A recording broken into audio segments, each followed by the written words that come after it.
Good evening and welcome. I'm John Coatsworth, Dean of the Columbia School of International and Public Affairs, and I'd like to welcome you here to this evening's Mayor's Forum. As you know, SIPA has been inviting a series of mayors of global cities to come and to speak about the challenges that urban administration and policy faces in the 21st century. Our last event, as you may recall, featured the mayors of New York and London. One was reelected, and the other has a great sense of humor, so I'm hopeful that this evening's event will prove to be as interesting to all of you. Syed Mustafa Kamal is the mayor, as you all know, of Karachi, Pakistan. It is a challenging job and one that he came to from a quite different background than most politicians in his country. But he comes to us from a country where not only urban administration and policy, but also the country's political system and place in Middle Eastern politics is a matter of considerable debate in this country. So I'm delighted that he is here, and I'm proud to introduce Professor Esther Fuchs, who will introduce him to you.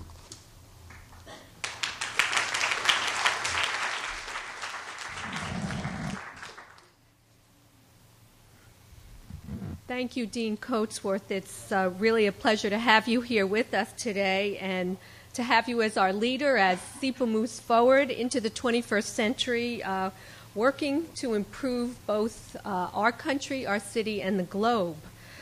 It's really a great pleasure to welcome everyone to Columbia University School of International and Public Affairs' second Global Mayors Forum.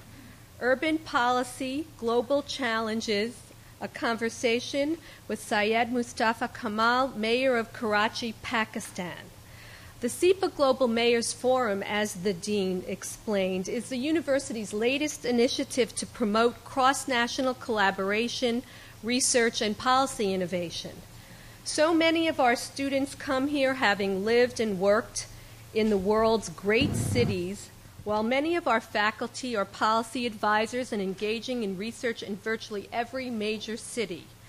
It actually makes perfect sense, unlike a lot of other things, that we regularly join with local and global partners in events like this, aimed at enhancing the future of both our own city and urban life everywhere.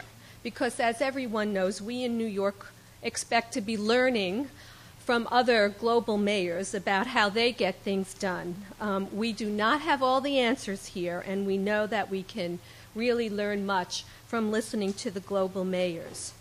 This evening's program is co-sponsored by SIPA's Urban and Social Policy Concentration and SIPA's South Asian Association, which is a student-led organization dedicated to providing a forum for discussion of current issues facing South Asia. And I'd like to take a moment to thank the students who worked so hard to make this evening possible. As everybody here at SIPA knows, nothing productive really happens without students. A long time I gave up the idea that faculty could come up with interesting ideas by themselves. So I depend very much on my students, and I want to thank Mohini Dott, Kyle Henderson, Mark Weingarten, Alia Kamlani, and Magdalena Pompilio for really helping to organize this event today. And also, if you just take note for a moment on your seats, you will see note cards. If you have a question, write it on the card. We will be collecting these note cards, and the mayor will reply to as many questions as time permits at the end of his talk. Now, I really don't have to explain to everyone in this room how important cities are and how their policies which promote economic and environmental sustainability are what will save us, I believe, in the 21st century. More than half of the world's population now resides in cities. And I like to say that a couple of times, if I can. More than half of the world's population resides in cities. I know that a lot of people think that the answers are all in macro theory, in global organizations, but in truth, the answers are in the cities, and that's part of why it'll be so exciting to hear our current speaker. By engaging the leaders of the world's great cities, we can help solve many of society's most pressing problems. And today, we are most pleased to welcome one of those mayors who is working every day for the good of his people and for the good of the globe, Mayor Syed Mustafa Kamal of Karachi.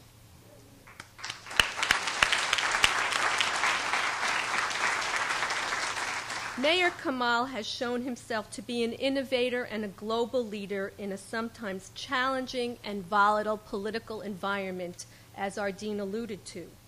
Karachi is Pakistan's largest city, and I learned at lunch today it has probably about 18 million people. So we parochial New Yorkers who thought we were a large global city, we don't make it. 18 million people. Like New York, Karachi is home to a very diverse population of economic and political migrants from different regions who speak different languages and practice different religions. Yet they all have one thing in common. They came to Karachi in search of a better future. Karachi is the major port city of the region and its financial and commercial capital of Pakistan, and it's no wonder that populations from the region continue to migrate to Karachi. As the mayor of Karachi, Mr. Kamal isn't shy about his goals. He has said he wants to turn Karachi into the next Dubai. Of course, we in New York are glad he isn't taking us on. You can have Dubai.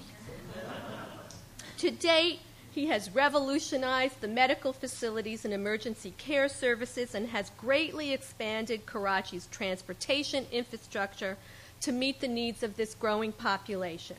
Mayor Kamal has also promoted the use of natural gas, and his Green Karachi project aims to plant thousands of trees in the city. I just emailed Mayor Bloomberg today to say he's got a lot of competition in his thousands of trees. We'll see who gets there first. Mayor Kamal has been recognized by the International Organization for Standardization in Geneva, the Supreme Court of Pakistan, and Foreign Policy magazine for his innovative urban planning and dedication to improve the quality of life for the people of Karachi. Mayor Kamal does not have the legal authority over many basic city services that mayors in the United States take for granted. Yet, as we all know, the people of Karachi look to their mayor for everything. Just like people do here, they do it in Karachi too.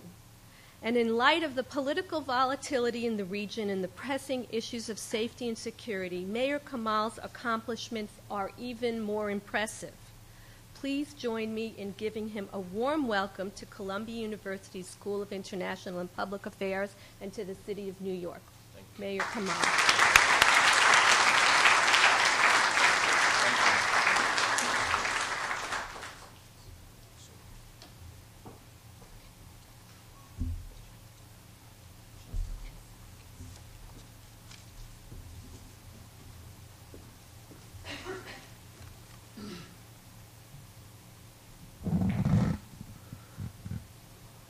Well, thank you very much for such kind words, ladies and gentlemen. Dean, Mr. Cotsworth, Professor Fuchs, Mohini, and ladies and gentlemen, students and faculty member of Columbia University.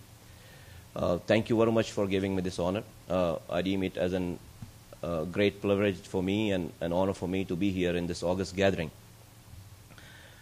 Well, Karachi, I've been having this responsibility for last almost 4 years, and the uniqueness of Karachi is somehow it might give you some new look towards the urban centers of the world. Karachi, like it was mentioned before, it has got the population of 18 million people, and we are bigger than 60 countries in terms of population in the world.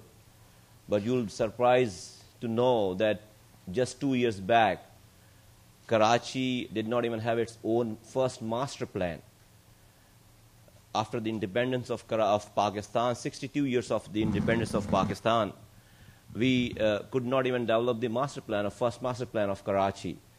and it had gone till 18 million people and grown till 18 million people. So one can easily imagine the job of any administration there in Karachi, which did not have a master plan of Karachi, and city had grown till 18 million people. When it comes in terms of advantages and opportunities Karachi's offer, let me just let you know that in Pakistan for the last 62 years, we have 2 seaports being operational in Pakistan. Both the seaports are there in Karachi for the last 62 years. We have recently built the 3rd seaport that is there is in Gwadar, other province of Pakistan, but that seaport is not yet operational. Karachi is the gateway to the Central Asian countries. Karachi is the gateway to Afghanistan. Karachi is just 2 hours flights away from Middle East market. From Karachi, we reach Islamabad later than we reach Dubai in terms of hours which is required. Today 95% of the NATO forces supplies there in Afghanistan. It comes to my city first and goes from there.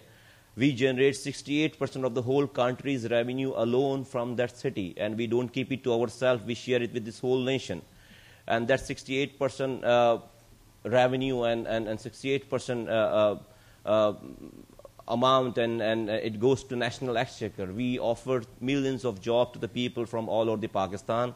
We have got 5 industrial zones working there in Karachi. So, ladies and gentlemen, Karachi, we call it the revenue engine for Pakistan. It's the backbone for Pakistan's economy, and not only for Pakistan, but for the whole region.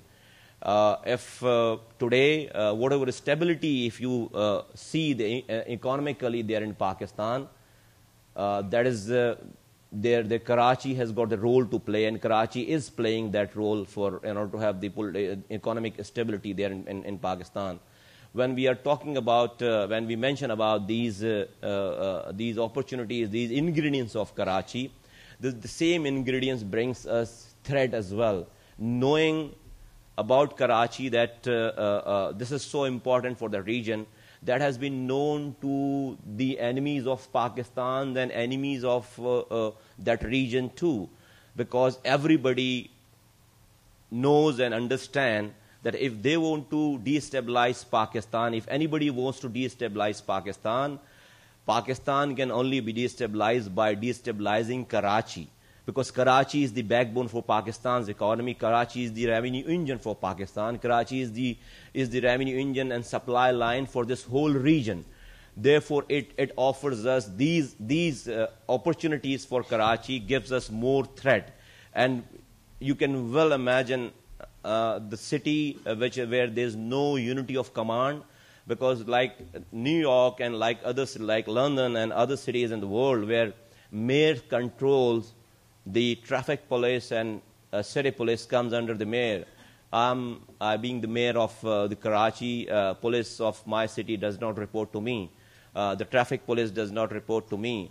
My share, my revenue, we generate the revenue, but it goes to the Islamabad, the federal government, and from there we back for our own revenue. But anyway, we are happy and we are proud of it that we are the biggest contributor towards Pakistan. We are the biggest contributor. We as a Karachiites are the biggest contributor in Pakistan's economy. Let me just mention, I belong to a party called MQM, and that MQM is the 3rd largest party there in Pakistan. We have 25 National Assemblies members there in the parliament. We are the coalition partner with this current government. I, as a mayor of Karachi, belongs to MQM, the mayor of Hyderabad, the 2nd biggest city in my province, Sindh, from my party, the governor of the Sindh province from my party. We have 7 senators. We have 52 members of provincial assemblies, and we are the urban-based phenomena there in Pakistan. And major cities in Sindh, we are from there.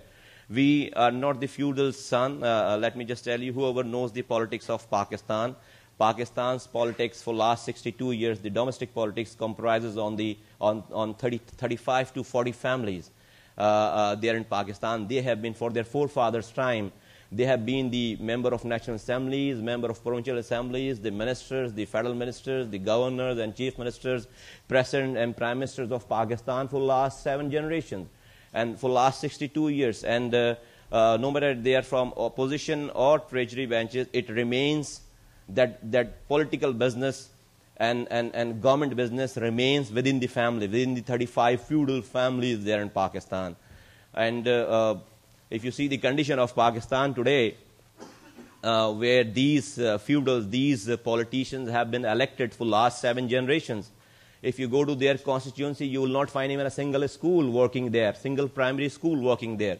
They don't open a single school for their own people, for their own voters, but they do send their own kids to London and America for higher studies. And when father gets old in politics, their son comes from the London and America and take that responsibility, and then their son goes to London and America for higher studies. And that's how for the last 7 generations Pakistan has been governed. It has never been given, Pakistan has never been given to the people of Pakistan. Ladies and gentlemen, let me just mention it here. The 98% of the middle class and lower middle class people have never got an opportunity to make their own decisions. Therefore, the literacy rate is on a very downward side. The conditions of Pakistan's is aware to all over the world, and what we are facing today in terms of militancy, extremism, in terms of poverty, in terms of all these bad deeds, this is all the result of bad governance which have been there for last so many decades there in Pakistan. Because unless and until you don't reach out to the people of your own constituencies, of your own areas, on your cities, you don't give them the basic necessities of life, which is the prime job of the government, you will not be able to get their ownership and participation towards the development of the country. And this is what has happened, and I have been, and we have been, and my party have been telling this part of the world and to everybody that, look, even today's phenomena, even in today's phenomena, when we are fighting war and terror there in Afghanistan and in Pakistan, where 2,600 armed forces of Pakistan, officers and soldiers have given their life, they have been killed. More than 8,000 civilian, the innocent people of Pakistan have lost their life in a couple of years. Whereas if you compare that casualties there in Afghanistan of the United States forces, those are just 1,500 people. We have given more lives in battling war on terror within Pakistan as well. But yet we don't see any sign for any success. No matter how many drone attacks we carry out, but we don't find any weakness amongst the ranks of all these militancy and Al-Qaeda and Taliban. Every day we see attacks there in Afghanistan and Pakistan both. Why is it so? Just because we understand and we say, and we probably be wrong, but let me just mention here that we as a world, we cannot fight this war just through the hard forces, just through sending more armies and drones, neither in Pakistan nor in Afghanistan. The ultimate solution has to come through the good governance there in Afghanistan and good governance there in Pakistan. We might have very small French minority of the militants and terrorists there, but ladies and gentlemen, the people in both the countries, if they don't have the basic clean drinking water available to them, if they don't have the education facilities and basic medical facilities for their own kids, that is the breeding ground for all these militancy and all these extremism. Government has to reach out there in Afghanistan to the people of Afghanistan and in Pakistan to each and every corner of Pakistan to provide them the basic necessities of life, which is the prime job of the government.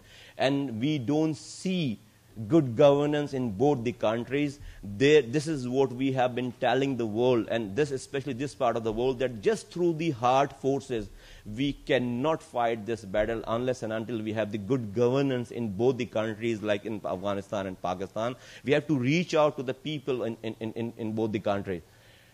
I would also like to mention here and I'll speak less because I want to have it give more time for an interactive session. I'll take more questions of yours. I'll just touch a couple of one or two more topics, and they'll just go there and sit quietly and until you ask me a question. Aid is the issue nowadays. Kerry Lugar bill has been passed from the Senate and Congress in United States, and there was a big debate in Pakistan and America both. Well, this is just my personal view and my party's view. Nothing related to the government and administration of Pakistan. I personally don't believe in aid and charity. I don't believe in aid and charity. Nobody gives aid and charity to anybody. Don't give us aid. Give us trade. Don't give us fish. Teach us how to catch the fish. We, as a Pakistani, this money, this $7.5 billion, have been coming. They were. If I speak to the people on this part of the world, they speak that they say that, look, we as a United States have been helping Pakistan for last so many years, for so many decades. We have been giving billions of dollars to the people on the name of the people of Pakistan, but yet the Pakistanis don't say good thing about us. But when I go back home and I speak to the people on the street, a person who's walking on the street, and I speak to him about the good deeds of United States of America and all these billions of dollars which had been given on their name, on the people's name, they don't know anything about the money or any dollars, any billions or millions of dollars, but they do know about the drone attacks there from America to Pakistan. They only know about Americans and about the United States of America is just a drone. That is not true. What the people of United States of America is saying is right. But where is the missing link? That man on the street there in Pakistan, he is oblivious that his life or her life has not been changed. These billions of dollars has not reached to the people of Pakistan. It never got a trickle-down effect there on ground. It has gone to few dozens politicians' pocket. It has gone to the administrations of Pakistan for last so many years, and people of Pakistan today have got the same misery the way they used to have there before. So they don't know about any aid had come on their name and their life had not been changed. We have been saying the same thing, that please do not make that mistake again. This $7.5 billion should be seen there in Pakistan. And what we have proposed, that don't give us the money direct, give us the project. For instance, if you ask me, I'm the mayor of Karachi, if you ask my problem, my district's problem, my city's problem, I would say, look, I do not have the future water supply intact, and my future problem is the future water. Because I have today's water right in front of me, but there's no river passing through my city, therefore I don't have the clean drinking water available for the future. I bring water 200 kilometers away from my city, from another districts of Karachi. But I do have sea in front of us, so I need to have and establish the desalination plant for the future supply of the water. And that desalination plant from the sea will be serving to the people of Karachi. I don't have the mass transit system today available in my city. 18 million people are there, but there's no mass transit system. So I would be able to mention these projects, but having said that, we would never like to have that money to build that. No.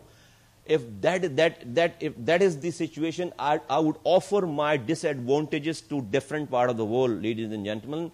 If somebody comes with their technology, with their investment there in Pakistan, and especially let me just confine myself within the boundaries of Karachi.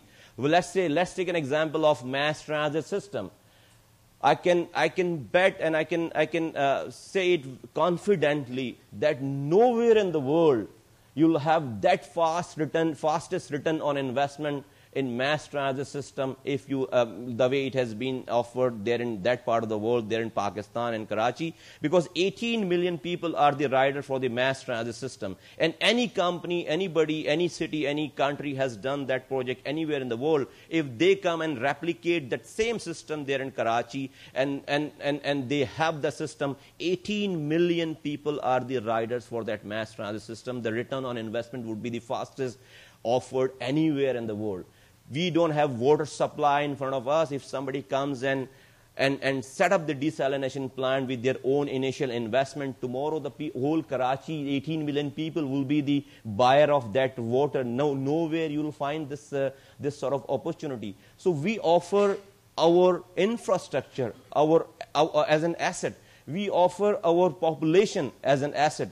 And we offer that whole territory for doing business as an asset. And today, let me just say, my disadvantages and threats in my areas are the advantages and opportunities for you and for all over the world. It has to come that way. My disadvantages are the advantages for the world. If we did not develop the mass transit system, this is an opportunity and advantage for those who have developed that mass transit system to come and do that business there. So this is what we are more keen, and at least I am very keen to go and talk and offer these aids, these charity. It doesn't work this way. I don't believe in that. It doesn't work the way it has been conceived. It's, again, after even spending all these $7.5 billion, people in the United States of America will be in this illusion that they have helped Pakistan in a big manner. But you will reach out to the people there in Pakistan, they would not be recognizing the support and help of the United States of America, because if that money has to go from the same channel, I'm sorry, that money is going to go into drain. And this money will not be seen, and life and situation of the people of Pakistan will not be changed.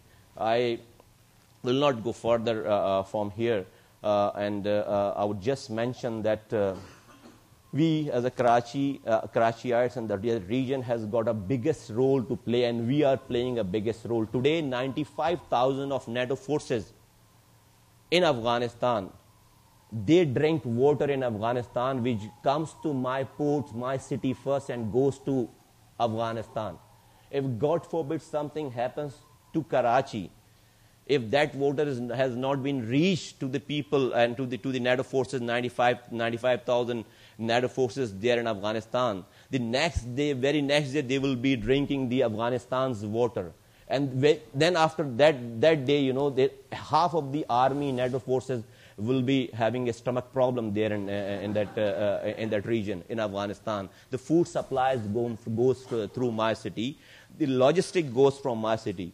So this is what Karachi is all about, ladies and gentlemen. This is what we are offering to for the world's peace, for the regional peace, and we will continue be offering about all this situation there in that part of the world. And at the end, thank you so very much for giving me this opportunity. I deem it as an honor to be here, and would like to share all my thoughts and views. Thank you so very much for giving me this honor. Thank you.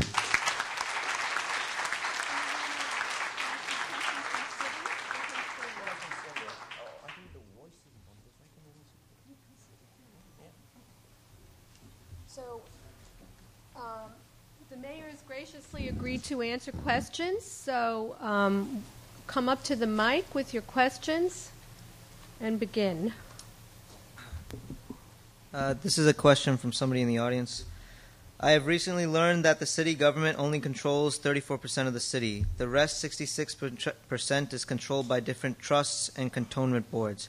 If you do not even have the police under your control, how do you plan to expand the city government's control over the city?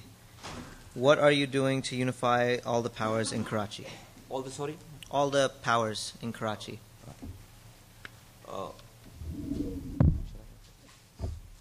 Well, yes, you are right. The ground control, the land control, which is there in Karachi, been given to Karachi, is a 34%. In Karachi, all the utilities including water and sewage system, the solid waste management, transportation, health facilities, building all these road infrastructures, flyover transport, everything comes and falls under the city district government, and we are providing those facilities to 18 million people. We have been from the very first day, we have been fighting for this cause, that there has to be unity of command. None of the management can run anywhere in the world with the dual and duplicate, with the dual chain of command.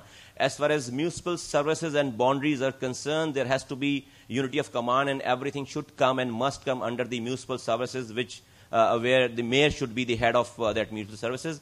We have even reached out to the Supreme Court of Pakistan, and we have won that case. These cantonment boards have gone for an appeal, and I believe in today's judiciary that we soon are going to get that that power which is there for which is not there for last 62 years.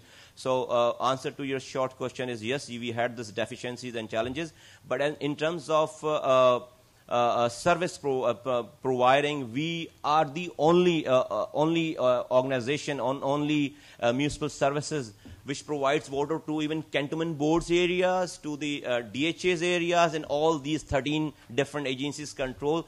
They take all the basic supply, basic infrastructure. They use it. They are just there to collect money. They don't give me the money, but they take all the facilities from me. Thank you. Next question. Thank you for your talk, Mr. Mayor. Before my question, I'd like to make a comment, if Professor Brooks would allow.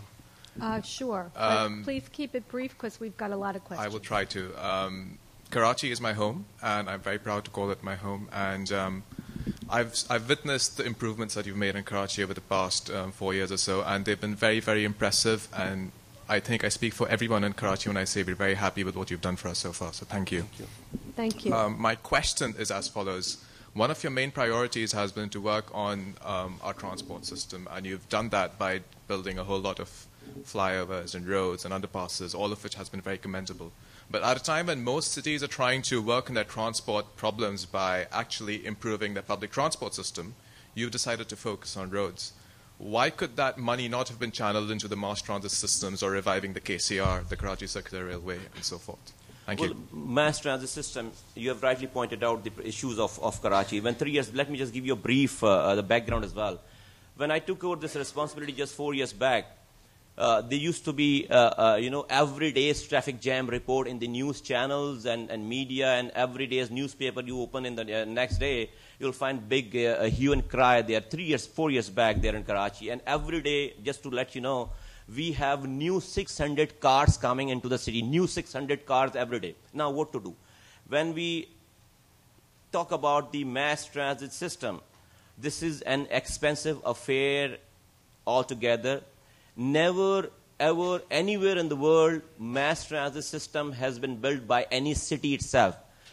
Always there's a case that mass transit system have been built in any city through the support of the federal government or the state government, because it's the billions of dollars of expense in order to build that mass transit system.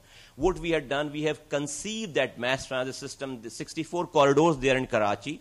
4 corridors was the phase 1, and that phase 1 needed $2.8 billion investment there in Karachi. We had reached out to the federal government, and federal government said, look, we don't have that much money to give just Karachi. $2.58 billion is too much. Now, I had taken that project to different part of the world and marketed Karachi's population, which is the disadvantage to us, but we created that disadvantage as an advantage for the people who wants to do that business. And I marketed and got the company from China. A company from Shanghai had come to Karachi to invest that $2.8 billion in mass transit system, but all they need the sovereign guarantee from the government, and that sovereign guarantee is not required from the city government, from the provincial government, but the federal government.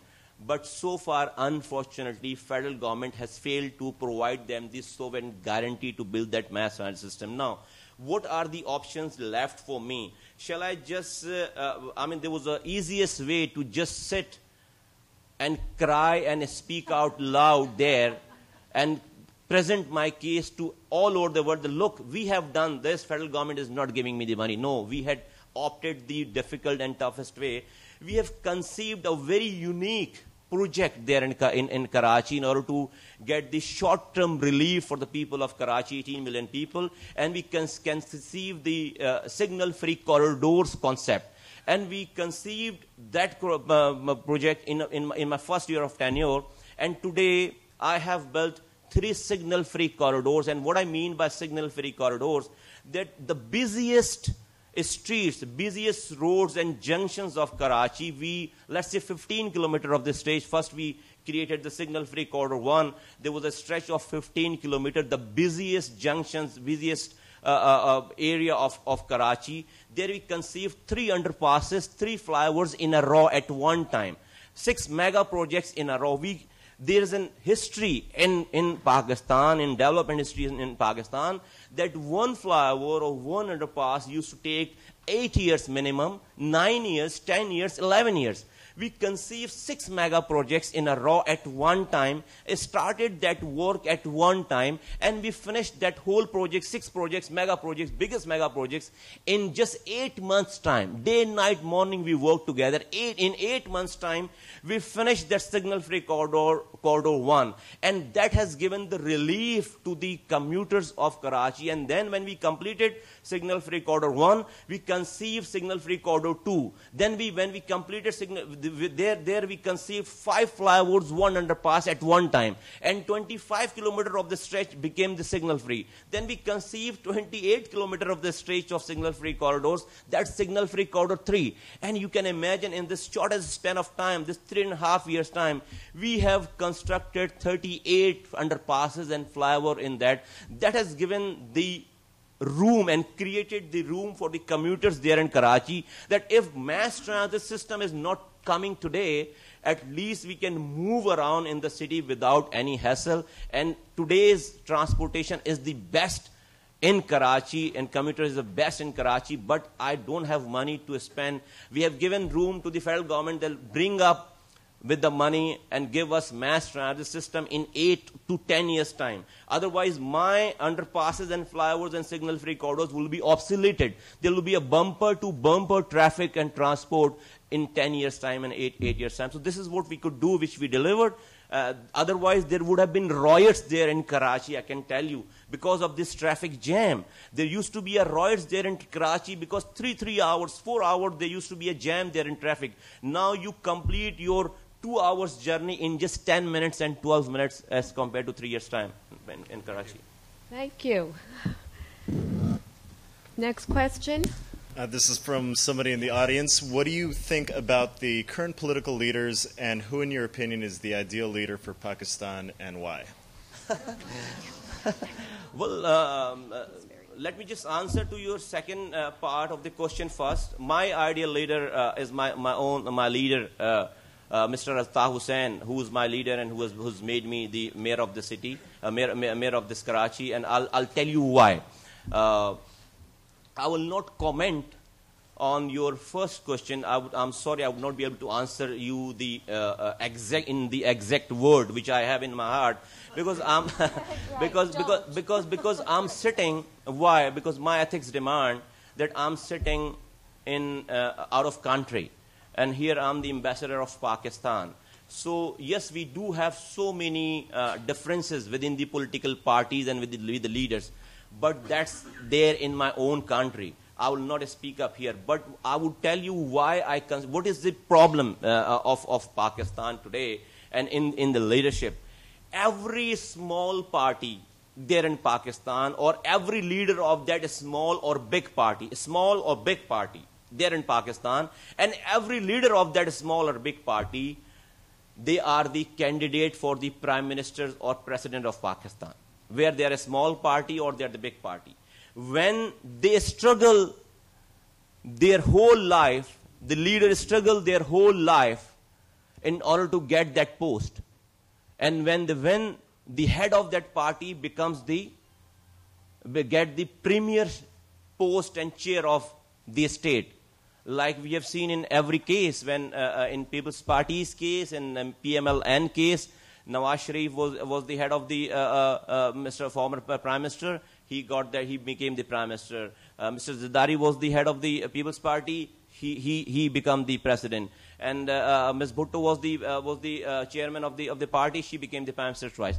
Now, what I'm saying, and what's the difference? Why I say that I like my ideal leader is Mr. Altaf Hussain. He is the leader of the third biggest party there in Pakistan, but he never ever participated even one single election for even a councillor seat, leave alone the member of provincial assembly, MPA, MNA, ministers, federal ministers, prime ministers, or president. He never participated any election, and he will never be participating any election for any post. He has given all these political posts and chairs to his own worker. Like I'm sitting in front of you, I'm not his relative. Neither the governor of my province is Governor Shadul Ibad is his brother. There's a custom and system there in Pakistan. We'll give an example. I mean, I hate to give this example, but let me just tell you that how we react there, and that's norm there in Pakistan. When former Prime Minister Mr. Nawaz Sharif got an opportunity to select the Chief Minister of Punjab twice, he did not select anybody else but his own brother, Mr. Shehbaz Sharif. Nothing wrong in it, but he did not find anybody else in his party for the Chief Minister of the biggest province of Pakistan. When Qazi Hussain Ahmad, the Jamaat Islami's leader, in 2003, when there was an MMA's government there in NWFP, there was a by-election took place, and all parties came together, all the religious parties came together, and they signed a treaty that in that by-election, we will not allow women to come out and cast vote. Women are not, according to their Sharia, women were not allowed to come onto the street and cast vote. And women did not even a single woman came out on the street in 2003 by-election and casted any vote. But the same Qazi Hussain Ahmad, Jamaat Islami's head, when he got an opportunity just after couple of weeks after that election to select a lady MNA on the special seat, a woman MNA on the special seat, he did not find anybody else but his own daughter. And to her own daughter, he could send to the National Assembly to be the parliamentarian among all the men surrounding there. But he did not allow a common woman there in NWFP to come and cast vote. This is what the custom and system of Pakistan. My leader could have easily made his own brother as a mayor of Karachi instead of Mustafa Kamal. He could have made his another brother as a governor of Sindh instead of Dr. Shadul Ibad and all the MNAs and MPs. But today we have our leaders' brother and sisters and relatives are living there, but I don't know even the single person's name in this whole 25 years of political history there in Pakistan. That's why I like him and I love him. That's a good answer. The next question, please. Notice how I'm not following up on any of those political questions, despite the fact that I'm a political scientist. I know when to keep quiet. I'm Khalid and I'm from Pakistan, and I won't ask you a political question. I have a pure urban policy question. In terms of urban policy and provision of facilities to the public in third world countries like Pakistan, we can see that corruption and commission in the name of speed money to the public officials is the major problem. And it reduces the budgeted amount, and the quality of services provided to the people are very poor. And I would quote one example of, one unfortunate example of the collapse of bridge in Karachi right after 1 month of its construction. 3 weeks after construction. Yeah, 3 weeks after construction. So what measures you have taken to curb the corruption and to ensure better quality of services to the people? With the blessing of Almighty Allah, like reflecting that first question of from the audience, the city has got 13 different agencies. The bridge, which was collapsed after 3 weeks of the inauguration, that has got nothing to do with me or my administration, number one. That was built by National Highway Authority run under directly supervision from the Islamabad as a federal ministry. They conceived that bridge in Karachi. They given that contract to the contractor from their office. They supervised it and they inaugurated it. All was lost to me that I have lost 7 of my civilians there, 7 of my citizens there. I had got nothing to do with that bridge, that what went wrong in that, number one. Because that was not conceived, given and completed by me or my administration. But I'm not saying that we are the bunch of angels there in my administration there in Karachi. Let me tell you very honestly. We have constructed 38 flyovers and underpasses, 15,000 kilometers of the roads today. I can challenge, alhamdulillah, I can challenge with the blessing of Almighty that today you can walk with me on the streets of Karachi and I'll take you to all my projects. Not even a single project so far have gone bad and nothing has happened to my project so far. There's a reason. And let me just come back to your corruptions level of the administration and all. You cannot, I believe, that we cannot eliminate the corruption from the society. We can minimize it. The level of corruption can be minimized. One can, at least I cannot claim that I can eliminate the corruption from and make it a 0% and everybody will become the angel. For that you'll have to call God to send angels to eliminate corruption there in the society. But we can minimize. And how can we minimize that corruption level? For instance, if I'm the administrator of Karachi and I'm the mayor of Karachi, if I tell my worker and my people to go and earn for yourself and bring that portion for me as well, then I can tell you there will be a dacoits going on there as well. But you can convert those dacoits into a small thief, a small time of thief. If I myself or any administrator himself involved in the corruption, then there's no limit. But if administration doesn't get involved, the superior, the head of the department doesn't get involved in corruption, I can tell you that corruption can be minimized. If you punish a couple of people when you come to know, don't try and never try to just eliminate that corruption from the society, then it will break that whole system. It will fall down, all of it. Let's have some corruption, a small kind of theft going on in the system. To be very honest, might sound very weird to you people, but let me just say say the truth. So small, and that doesn't break the system. That doesn't harm the development at all. Doesn't harm the development. And I have proven it there in Karachi. Had the administration of Karachi been involved in corruption, I can tell you I could have never completed projects in 8 months' time. In 8 months' time, as compared to 11 years of that project. There was a time I had dug up the whole city at one time. People used to cry and used to curse me. 1 year, first year of my tenure was the nightmare for me. What to do? 45% of the Karachi did not have the water sewerage system available. 5 industrial zones out of 4 industrial zones, they used to take the water through the tankers and used to throw their sewage on the road. There were islands were there, and inhabitants of those islands in Karachi were there for last 300 years. But for last 300 years, they had never got a water supply in their own house coming into. So I had to, and on top of that, Karachi was the biggest backbone for the Pakistan's economy. So what to do? I felt when I took over that responsibility, I felt that this city has come out of war recently, or we had just got an independence today, because everything you touch, everything you want to work on, it's all in a destroyed condition, in a dilapidated condition. So there was a time, and I had to do all these things at one time. So I had to dig up the whole city at one time, and I used to be quiet the whole 1 year. And media and public used to be so critical on me and my administration. But today, with the blessing of Almighty, after 1 year, when they saw that action, when they saw the action is taking place, and they saw us working day, night, and morning, today action speaks louder than word, and people are the best judges there in Karachi. Next question.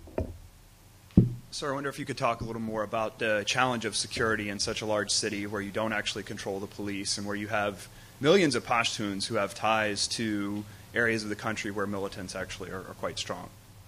Well, let me just tell you categorically one thing. The Pashtuns are the most moderate people there in my city and there in Pakistan as well.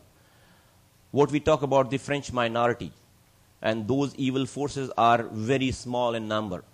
And even in my city and northern areas of Pakistan, not all these Pashtuns and every Pashtun are the Taliban, God forbid, but they are the biggest victim of all those Talibanization. Yes, you have rightly pointed out that I don't control the police and all, but let me just tell you, Karachi consists of 19 National Assembly seats. Out of 19 National Assembly seats, MQ, my party, has won 17 seats. We enjoy 90% of the vote there in Karachi for last 25 years. We have been enjoying it. We have got the large population of Pashtun community working there in Karachi and contributing towards the development of Karachi and towards the development of Pakistan. We have got 3,500 madrasas there, in seminaries there in Karachi, and not even 1% of those students who are studying in those madrasas are from Karachi. They are all from the northern areas and other parts of Pakistan. Why I'm telling you this? Because yes, there were arrests taking place of these Talibans and militants and Al-Qaeda's members there in Karachi, because Karachi is the big jungle. 18 million people are living there and large population of Pashtun community. These people, for instance, I'll give an example. In last 3 weeks time, 8 gangs were busted there in Karachi. 8 Taliban's group were busted and arrested with the suicide materials, with the suicide explosive jackets, with the Stinger missiles and rocket launchers and all these sort of equipment with that. And their group commanders and Taliban's leader have also been arrested there in Karachi from that same community. This all happens just because of the human intelligence. The human intelligence in the form of 18 million people there in no matter what caste, creed, religion they belongs to. We as a political party and my leader has created the awareness. For last 2 years, we have been talking about these menace there in Pakistan, and especially we have been pointing out these things there in Karachi. And now people are on high alert. We have the system where we have a watch and ward system there in neighborhoods there in Karachi, that everybody has to take care of their own vicinity. And that goes all over the Karachi, and through these human intelligence, ISI of Pakistan and intelligence agencies of Pakistan have done the commendable and phenomenal job that 8 gangs were busted in just 3 weeks time, and they prevented all these suicide attempts and explosion there in Karachi. And on top of that, they even captured a gang right there at the spot who were trying to blow up the oil refinery at the port site of Karachi, and that whole gang were busted. Hats off to the ISI, hats off to the intelligence agencies, and to the to army there in Pakistan, which have prevented all these attacks. So when Sawat was fall in the Sufi Muhammad's hand, and when girls' school were blown up there in Sawat Valley, there as well, before that incident took place, when these news used to come about Sawat is being taken over by Taliban and extremism is emerging, the people of Pakistan and media never used to look towards that, and they used to just think it's just like some small sort of a story. One final morning we came to know that Sawat has gone. The Sawat Valley and Malakan has gone from the hands of the administration.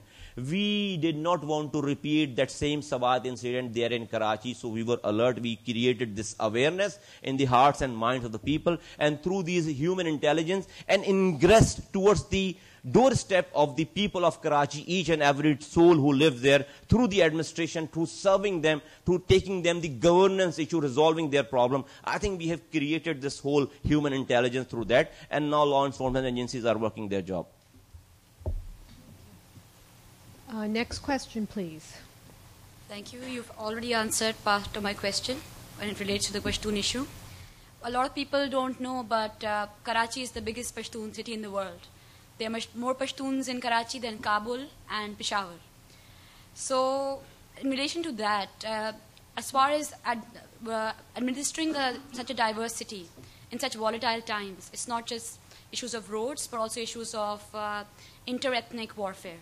So, an incident like when you said that when you came to power, you felt like you were just coming out of a war. The city was just coming out of a war. Well, in fact, the city was just coming out of a war. The 90s was a period of great civil war for Karachi.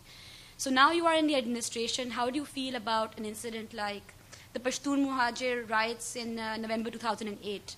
Do you feel one can never understand how that happened? Even now, if you can explain and whether you have devised some kind of policy to avert that sort of tension again. And besides that, what the MQM, the image is not just the third largest party. Increasingly, I see MQM leaders meeting more and more. It's a local party having more or less representation within one province. But we see leaders meeting a lot of American officials, like Clinton even, who's not a formal official, but I think you had an interview with him where you talked about Nawaz Sharif. It's all over YouTube. But so where do you think your party can be like used or promoted by the West as the only party in Pakistan which has successfully or consistently taken on Islamist groups rather than given to them? Well, talking about the Pashtun issue there in Karachi, I don't know whether that figure and that theme is right or wrong, but yes, that Karachi has got the largest population of Pashtun, but yes, they are big community living there. And I'm the administrator of Karachi, spent 300 billion rupees in the development of Karachi's infrastructure. Out of that 300, in 4 years' time, out of that 300 billion rupees, 90% of my money from my own hand, for my administration money, have gone into the pockets of the Pashtun contractor, because the Pashtuns are the 90% of the Pashtun companies are the contractor of Karachi, and we are proud of it. There's no conflict whatsoever. Incidents, you have quoted one incident. Let me just quote other incidents there in Karachi as well. In 1986, 14 December 1986, Kasbah and Aligarh is the area of Karachi which was hit and attacked by so many people, and 380 people were slaughtered there in Kasbah and Aligarh. In 1986, you can just go and search the web and you will get the detail. In 27 December 2007, when Miss Bhutto was shaheed, killed there in Pindi, Ladkana, Punjab, nowhere in Pakistan we see the reaction. The only reaction, the biggest reaction came on the name of the garb of reaction that came in Karachi. 39 people were killed in one day. 9 people were burnt alive in a factory. 1,120 vehicles were burned. 22 industries, first time ever in the Pakistan history, the industries were burned. 85 banks were burned and looted. And that was all, if you see the detail, that if there are the streets and there are 10 shops. There are 10 shops on that street. Shop number 3 and shop number 7 and shop number 5 have been burned, but all those shops are there. That was a clear indication. I will not go further in that detail. Why we are meeting Americans and American officials? We are the part of Pakistan. We are not selling Pakistan. We are marketing Pakistan. That's why we are meeting all them. We are the national. We have got the role to play in the Pakistan's politics. And if we were to be supported by Americans and intelligence in Pakistan, since 1992 till 1999, 15,000 of my workers have been killed, including my leaders, Mr. Altaf Hussein's brother and nephew as well.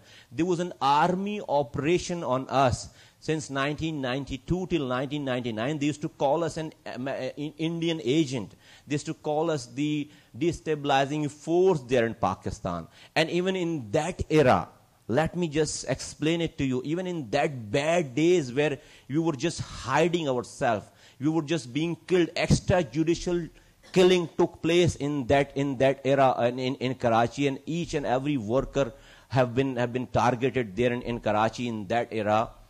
There was an election in 1993. There was an election in 1997. Even in that bad time, never once people of Karachi have ignored us.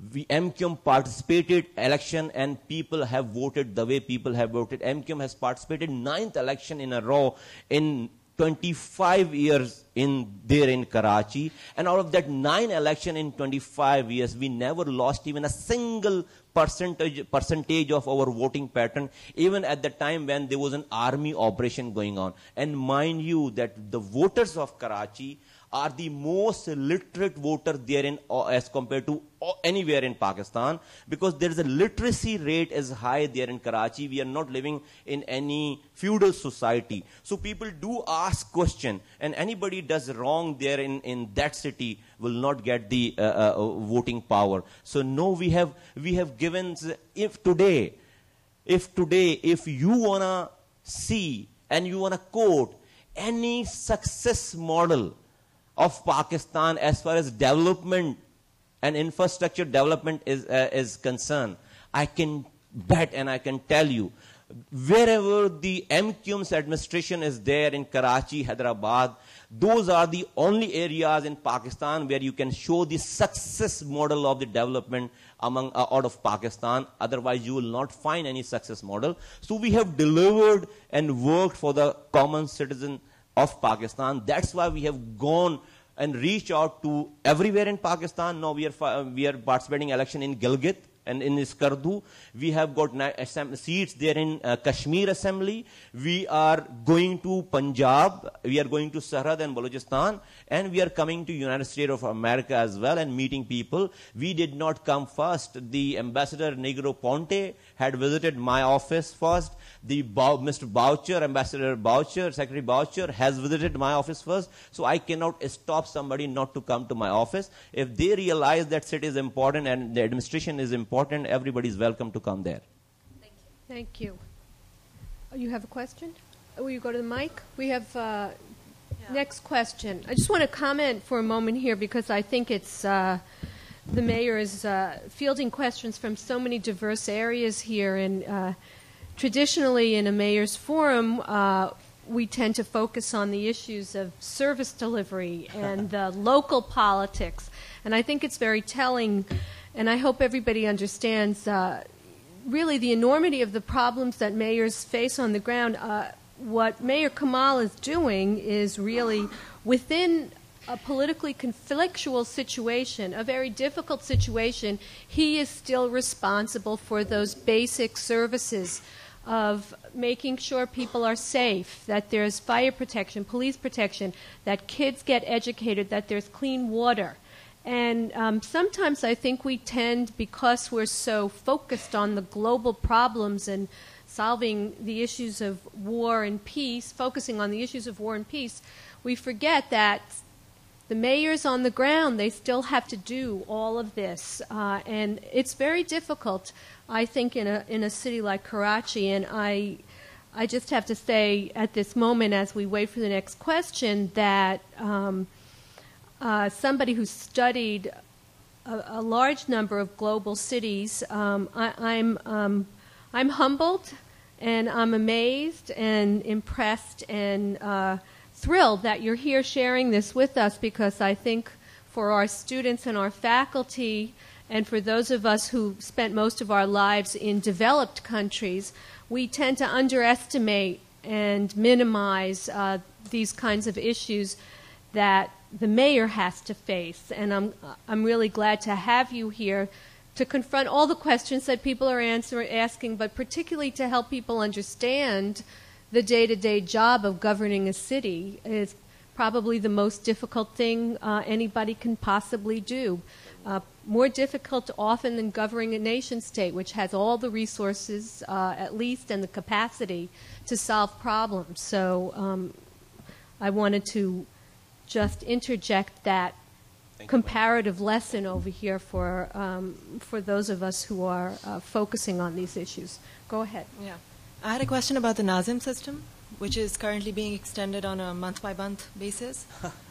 If you could just talk about that a little bit, and maybe about the IDPs and what steps you've taken to assist them. Well, the Nazim system has not been extended on month-to-month basis. Okay. The Constitution says, actually, that this is the federal subject till 31st December 2009.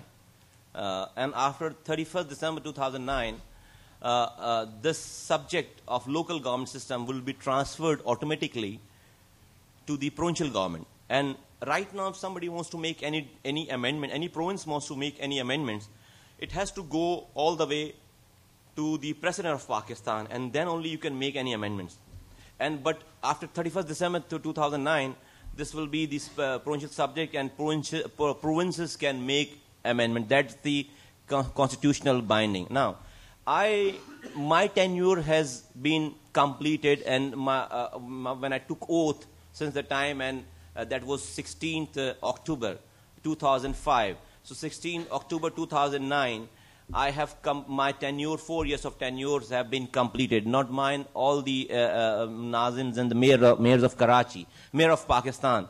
But the Constitution says that we cannot hand over that mayorship or nizamat to any unelected representatives of Pakistan. It has to go to the elected council. Now, the election has not been announced there in Pakistan due to so many reasons you are well aware. We are waiting for that elections to take place. And we, since now in Pakistan, there more bigger issues has emerged as compared to the district system, Nazim system, the NRO issue, and the other problems. So I think this has gone on the back burner. I want to leave that office as soon as possible, and I'm really desperate to leave that office because enough is enough. But I'm also waiting. But I'm also waiting for the time to come, and election takes place maybe January, February next year, and then the new Nazim system will be coming in. Yeah. Thank you, Mr. Mayor, for inspiring speech. I'm from Nepal, and in the capital, Kathmandu, we're facing more or less same problem that you are facing right now in Karachi. So, and in the future, I want to be a mayor of Kathmandu and develop my city. So, if there is one piece of advice, if you would like to give to aspiring mayor like me and other people, what would that be? Great. Well, see, this job is, first of all, is a thankless job. Let's have that in your mind if you want to be the mayor. And you have to sacrifice your life. And let's speak to your family first. That it's not a 9-to-5 job, sir. It's not the 6 days or 5 days in a week. It starts in the morning and finishes the next morning. And 3 o'clock morning, you get a call from somebody who you don't know, and telling you that they are not getting water in their house. So please fix that water problem. Or some line has been busted. So it's like you have to kill yourself. You have to kill your social life and everything. And on top of that, action definitely is never. It will never be a complete development of the cities. Is the phenomena which never completes. The project completes, but the development never stops and completes. So it has to go on and on. It is the continuous process. Even the developed cities in the world, London and America and New York and other cities in the world, it's not that there's nothing being developed in these parts of the world as well. No, the development is going on. But the projects complete. If you make one bridge, that bridge will be completed. But it doesn't matter. It's not necessary that the whole development of city will be completed. So it has to be an ongoing phenomena. You have to listen to the critics of the people right in front of you, because this is the job. You have to stand on the street all the time. This is not the job. Ministers, provincial ministers, federal ministers, member of parliament can sit in a nice, cozy environment in an office and do their job and legislation and all. You have to go on the street and fix the problem where you'll come across so many, unknown people and who are facing those problems, and they speak to you. They speak anything what they feel like. So we must have that passion. I think that is the perfect question in which to end our conversation with the mayor, at least end it temporarily and bring it out to our reception afterwards. I can't thank you enough. I know the students and faculty and guests feel the same way. This has been an extremely enlightening talk, both in helping us understand the kinds of challenges that you're facing in Karachi, but also your successes, and it's optimistic. And I know it's important for us to end on an optimistic note, and I hope students take away from this both understanding how difficult it is to govern a city, but also the kinds of successes that you create affect every individual in their day-to-day life in a way that you can't do it working at the United Nations. So we thank you so much for coming to New York and sharing your experiences with us. Thank you. Meet everybody outside.